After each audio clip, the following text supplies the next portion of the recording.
Good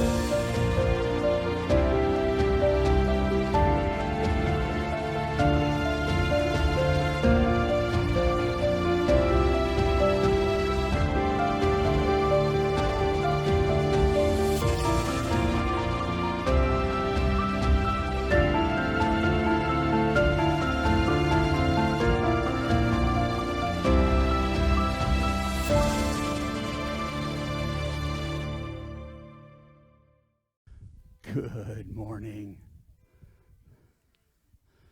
It's kind of nice to be out here, I think.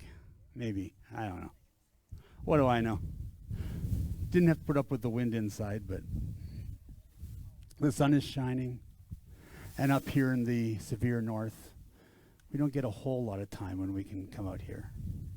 I put it up to the board that we should try it some like January time, but they keep on telling me no for some reason. I don't understand. But June, end of June seems like not a bad time. Party at the Point, which is in August, not a bad time to come outside. Enjoy the sunshine. Just want to talk to you a few minutes about this idea of being people of promise. It's something that I believe that we are. But it's not just us. Really, it's all of us. Everybody we meet has the potential to be what God created them to be. And sometimes where we get messed up is with the rules. Because, if God loved us, he wouldn't give us any rules, right? Like if I love my kids, I didn't give them any rules. They could do whatever they wanted. My grandkids can do whatever they want. Maybe. No, they're not really sure about this. So just let me read. I'm going to read from Deuteronomy. And this is actually just the second version of the Ten Commandments. So you know most of the text, but let me just read it to you. Hear, Israel, the decree and laws I declare in your hearing today. Learn them and be sure to follow them. The Lord our God made a covenant with us at Horeb. It is not with our ancestors that the Lord made this covenant, but with us, with all of us who are alive here today. The Lord spoke to you face to face out of the fire on the mountain.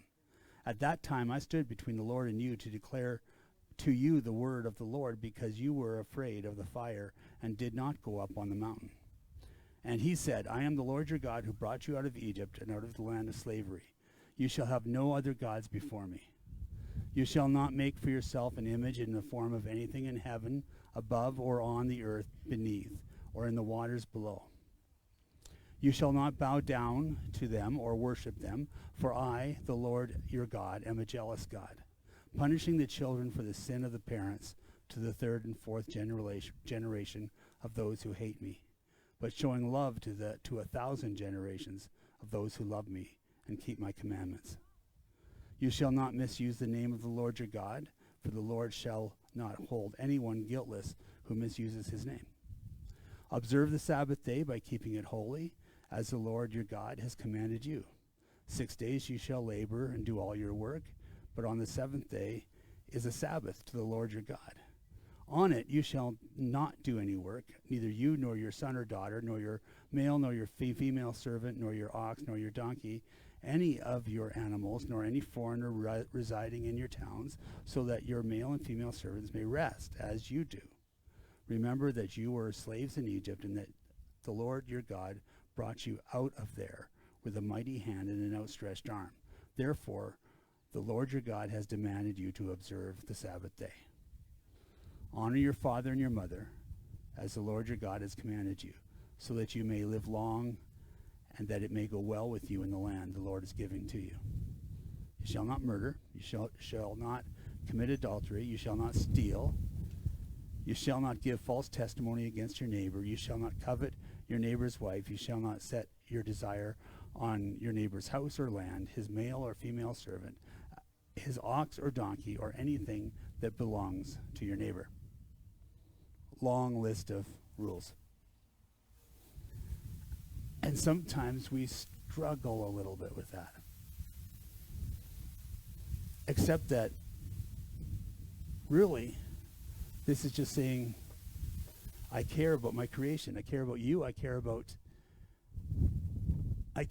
everybody. This is the way I want you to live, so that you bring honor on everybody. Everyone who's around you. Those who make you mad and those who don't. I have, and most of you who have known me just after my almost maturity age, I don't know what that is. I don't think I'm quite mature yet, but I'm getting there. And if you've just known me at this stage of my life, you probably know that I like to talk about love a lot. What might surprise you is that this hasn't always been the way that I talk. When I was in college, way back when, like, the 19-year-old me, I had to critique a book which was called A Theology of Love. And I took the word critique literally and ripped the book apart because I felt like love was too weak somehow. Jim Collins said the same thing when he was trying to deal with his idea of level 5 leaders. He said, I was going to call them servant leaders, but that just sounded too weak. Well, I felt that way about love. And I think God at that point was probably laughing at me and thinking about the journey he was going to take me on, because we've been through a bit.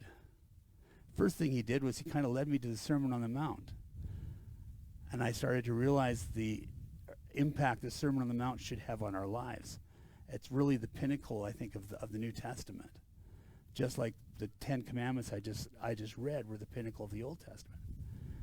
And God connects these two passages in a really unique way. But part of what he says is, listen, love one another. Here it is from the Sermon on the Mount. You have heard that it was said, love your neighbor and hate your enemy. But I tell you, love your enemies and pray for those who persecute you, that you may be children of your Father in heaven. He causes his sun to rise on the evil and the good, and he sends rain on the righteous and the unrighteous.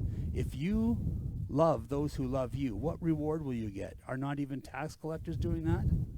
And if you greet only your own people, what are you doing more than others? Do not even pagans do that? Wow. So I got to love not just the people who like me, but I'm supposed to love those who don't like me. That's hard. That's really hard. The next kind of stage I kind of went through was what I've called uncomfortable pacifism. I don't know what to do with that either. I mean, there's something inside of me that says that, just because of an accident of geography, I get to live in a safe way while my sisters and brothers are, in another part of the world are living under great turmoil. There's something wrong with that in my estimation. Shouldn't I be doing something for them? And again, it seemed like love was kind of getting in my way. And then things would happen. Not that long ago, Hamas attacked Israel. And I was a little unloving at the time. I didn't like the idea that military would come in and take captives and shoot some innocent kids who were at a concert, or some older people who were just trying to live out their older years. And I didn't like that. But then again, Israel started to attack civilians, and I didn't like that either. And it seemed like the solution wasn't to hate more. The solution was somehow to come to some sort of an agreement to love. Because if we keep on reacting, the reaction just gets worse and worse and worse. It's the way feuds start. Again, listen to this from Matthew chapter 22. Teacher, which is the greatest commandment in the law? Jesus replied, love the Lord your God with all your heart and with all your soul and with all your mind. This is the first and greatest commandment. And the second is like it. Love your neighbor as yourself. All the law and the prophets hang on these two commandments.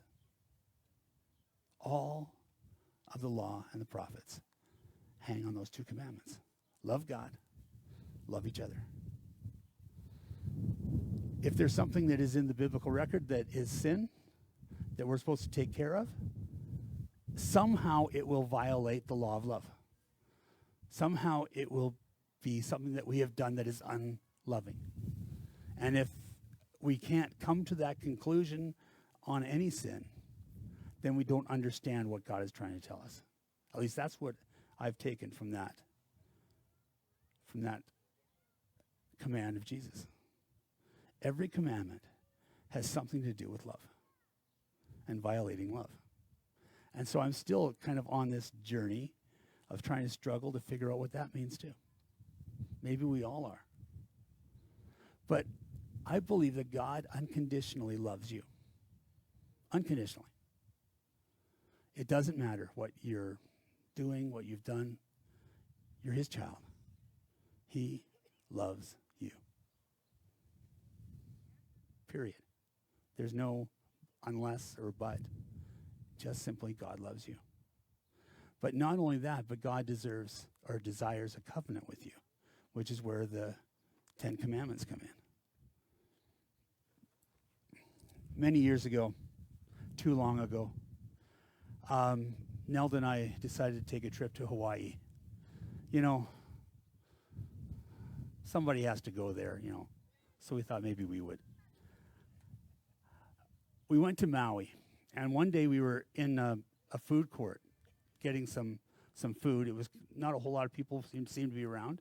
So we grabbed our food, and on our way out, we stopped by a travel kiosk. And the lady was really friendly, and she was giving us a map of the island and telling us, and you know, she was telling us where we had to go. I mean, you've got to do this stuff. You should do this. Don't bother doing this. And please don't do this. And so on the please don't do list, she took her pen and this map that she was giving to us, and she circled an area of the island, and she said, please do not go there. Well, that got my... Why? Why should I not go there?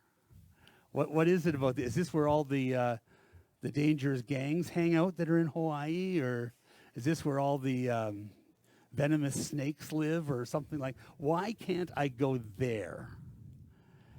And her reaction was, well, you can't go there because the road that goes there it borders a steep cliff that goes into the ocean, and there's no guardrails. So, unless you're used to driving like that, please don't go there, because you might fall into the ocean, which would not be a good thing, especially when you're driving a Mustang convertible.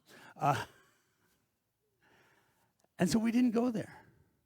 But guardrails are kind of funny things. We don't want ever to hit a guardrail, but usually the guardrail's there because something is dangerous just on the other side that we don't want to hit. And so often I think if we could just take a look at God's rules, we'd understand that they were probably guardrails. Things that we should probably take a look at too, because there's dangerous just on the other side. So one of my favorite characters in the Bible is David. And David was a bit of an idiot, just like I am, so maybe we're related somehow. But David did some things where he should have seen the guardrails, and he didn't. For instance, the Bible tells a story of a time when all the kings went off to war. And so David sent his army off to war, but David didn't go. He stayed back. He was probably supposed to go. He should have probably been there talking with Joab about whatever the military strategy was, but he didn't go. His army went. Joab went, but he stayed in Jerusalem. And one day he's in Jerusalem, and he decides to go up to the roof of the palace. Now you have to understand, there's something here that we sometimes miss. There was no hot and cold running water in this time. And so often what women would do is they would put their bathtub on the roof of their houses. They'd put water in it, and then they let the sun from the day warm the water up. And then in the evening, or as the darkness was starting to come in, they'd go up and they would bathe in the warm water. The palace is higher than all the houses. So when David goes up in the evening, he should have figured out what he was going to see. But apparently that was too complicated for David, so he went up. And he looked on Bathsheba, who was having a bath. And then he went back in, and he said to his servant, "Find out who that lady is." And the servant comes back and says, "Oh, she is the wife of Uriah the Hittite. He is, a soldier in your army. He's at war right now. David, where should you be?" And then David says, "Go and get her." And as I read the story, I'm going, there are so many places where this could have been stopped. There are so many places where this would not have happened if the guardrails had simply been looked at. But instead, it spiraled out of control until Bathsheba comes to him. They have an affair. They have to kill her husband. And they start breaking commandments left, right, and center. And it didn't have to happen. The guardrails are there for a purpose.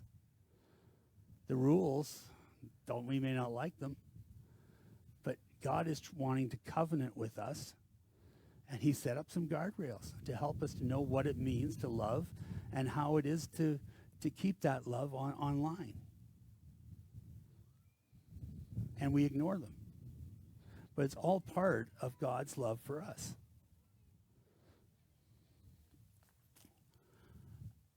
However, even having said that, even David, if he had not done that, we all mess up. We do. It's just the truth. I'm not perfect. You're not perfect. We all, at some point, miss the guardrail and find ourselves doing things we shouldn't do. But the echo of this is that God loves us enough that he has grace for us even when we mess up. He's not expecting perfection. He's expecting us to try. He's expecting us to do maybe a little bit better today than we did yesterday. But his grace covers us when we mess up. One of my favorite stories is about a young woman who gets into trouble in France. And so she knows someone who sends her on a trip. And basically what happens is she sends her to this two sisters that happen to be living in Denmark. Now, the story of these two sisters is that they were named Martine and Philippa. Her dad, a Lutheran pastor, had named Martine after Martin Luther, and Philippa after Martin Luther's good friend Philip. And they were growing up in this small, strict Lutheran community. And Dad had a really strict hold on the community. They didn't do much. They didn't eat what the rest of us would eat. They ate a cod gruel and some bread. That was their meal.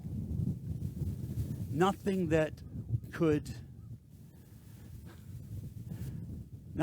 be pleasurable in any ways. They gathered and they sang the songs of the New Jerusalem. They were just trying to survive this age to get to the next. And one day, Dad dies. And the two girls have to take over the church and the community. But once Dad dies, it kind of starts to run out of fuel. Things aren't going really well.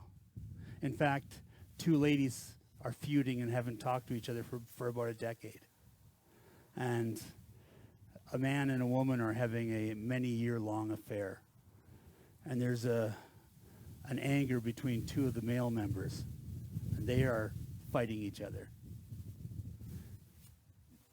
All of this is what's happening when Babette is sent from France to Denmark. And she shows up on a night when the rain is pouring, and this is a night when ducks shouldn't be out in it. And so she knocks on the door, and the sisters open up the door, and she kind of falls into the doorway. And they bring her in, they warm her up, they give her some food. And then they discover she does not speak Danish. But she has a note, and the note is from a former boyfriend of Martine. And he basically just says, this lady's name is Babette, and her family and friends have been killed. She needs a place to hide. And then at the bottom of the note, it just simply says, Babette can cook.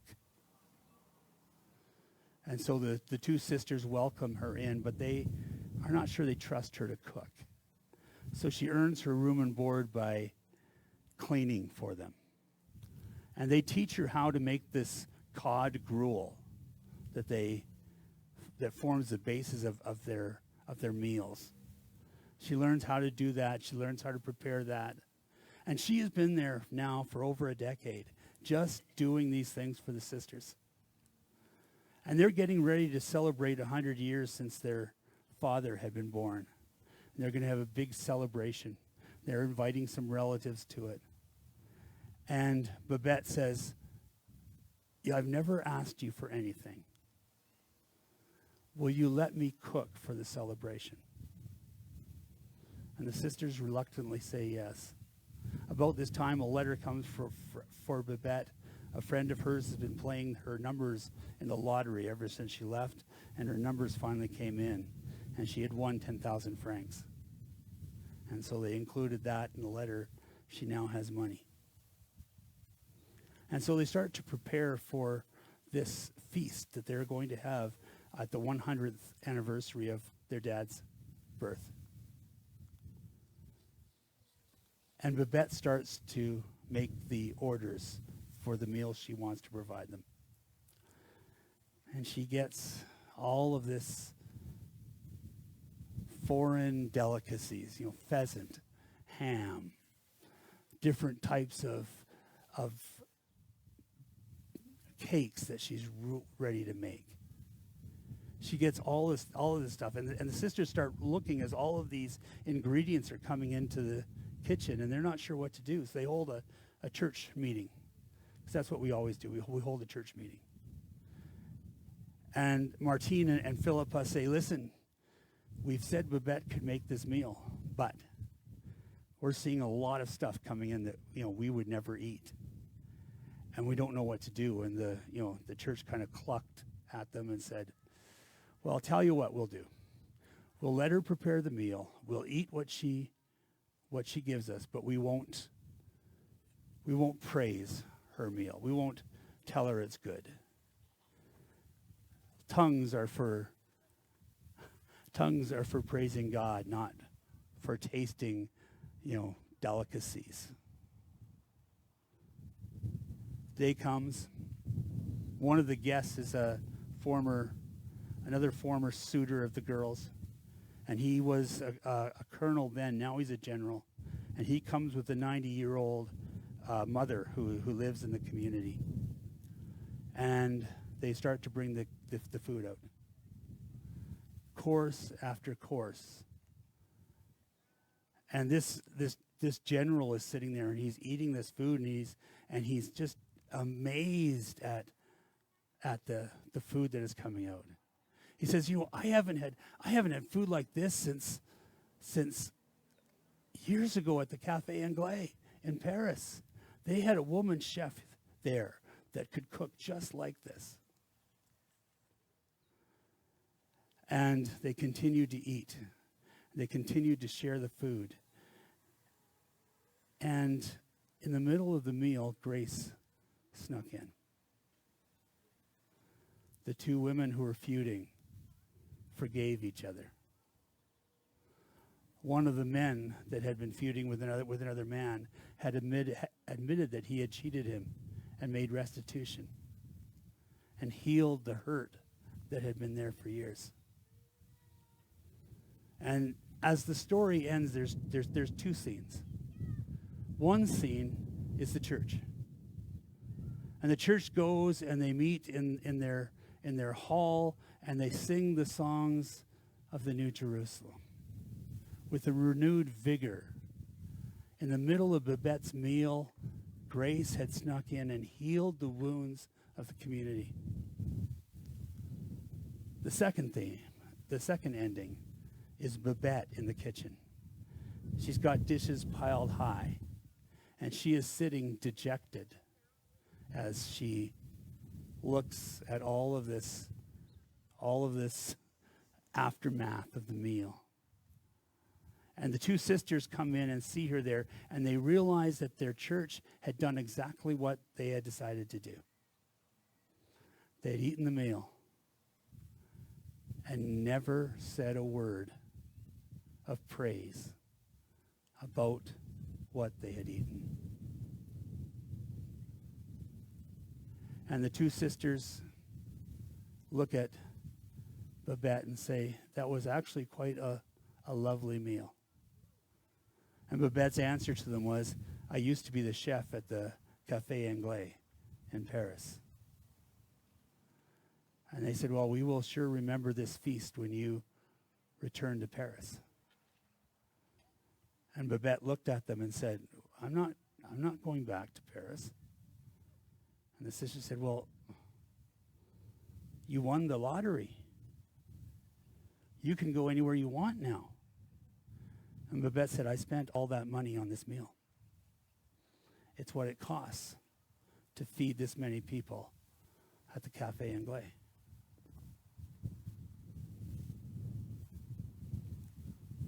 Somehow, Grace had come in a meal that had cost the church nothing, but that somebody else gave everything for. All because she loved the community, maybe even more than Martine and Philippa did. Grace will sneak in wherever we are. God's called us to love each other. He has set up the guardrails. When we mess up, grace is available for every one of us. And the strength to do what it is God is calling us to do. Without grace, we are nothing. Without love, we are nothing. All of this is what God has desired for us. Let me pray. Father, thank you for your grace that covers us when we blow it. And we just pray that you would come with all of your strength, with all of your grace, and heal us so that we can love again. We pray this in the name of Jesus. Amen. King of heaven, rise up. Who can stand against us? You are strong to save in your mighty name. King of heaven, come. King of heaven, come. King of heaven, come.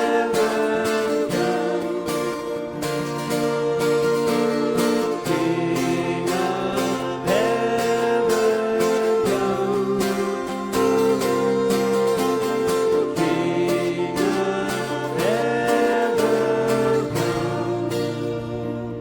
come. King of heaven, come. King of heaven, come down. King of heaven, come now. Let your glory reign, shining like the day. King of heaven, come.